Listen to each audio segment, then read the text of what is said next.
8th grade American history teacher Amy Trinkle knows that this visit to the Smithsonian Institution's National Postal Museum is an excellent way for her students to learn history firsthand from primary sources. Yeah, While you are in the gallery, I want you to look for a key object and what its significance to development of the United States and transportation is. What I want you guys to do... Her students will use a graphic organizer to record what they discover in the exhibits. This one's blank. This is for you all today. Okay. I like graphic organizers because particularly at the middle school level, it helps to give a framework for students to go back and to easily find answers.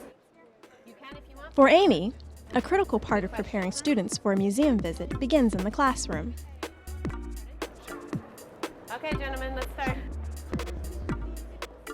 How has transportation changed the development of the United States during the last 200 years? And we're going to look at the Postal Museum and the postal system as helping to move that change in transportation. Some of this you're going to review, some of it you know. I'm going to ask for input as we go along what you know, and then you can add, as I write up here, you can add it in your own graphic organizer. You're going to get another graphic organizer tomorrow, and you're going to be able to use what we have on here to help you with what you have for tomorrow.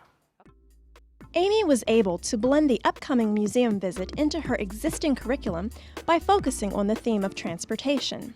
This pre-lesson helps students connect what they already know about American history with what they are about to learn during their museum visit.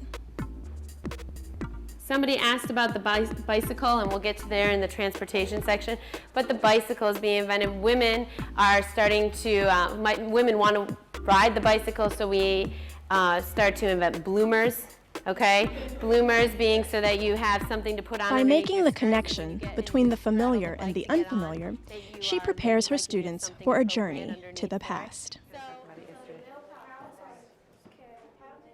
Graphic organizers in the museum are a great visual reference. I think my students are very familiar and very comfortable with using them.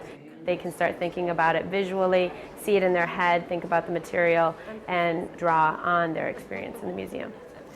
Get in, hop in. What do we have here? We have little flaps, right?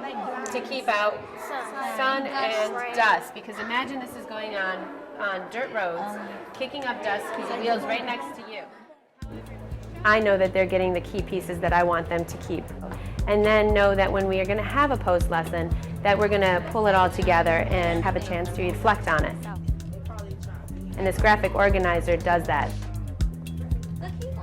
We're going to talk a little bit about our experience in the museum today. Pick one object out of the 3 or 4 of you sitting there that you would like to highlight and to share with the group, and tell me its significance. East to West. So I think I think the mail pouch. Okay. It's really important to have a clear plan as a teacher so that you have them focusing on the theme, you have them focusing on an object, and then to relate it to their lives so that it is really ingrained in their experience. With their graphic organizers complete, Amy's students turn their attention back to the question presented to them in the classroom prior to their visit. Their graphic organizers help them recall concrete examples that they can use to answer the question. From horseback to airplanes, mail delivery has come a long way. The people of the U.S. will stop at nothing to get their mail. Transportation has helped the development of the U.S. so greatly, from stagecoach and wagons that had no motor and used domesticated animals to planes and cars that use motors and no animals. Nice work. Excellent job.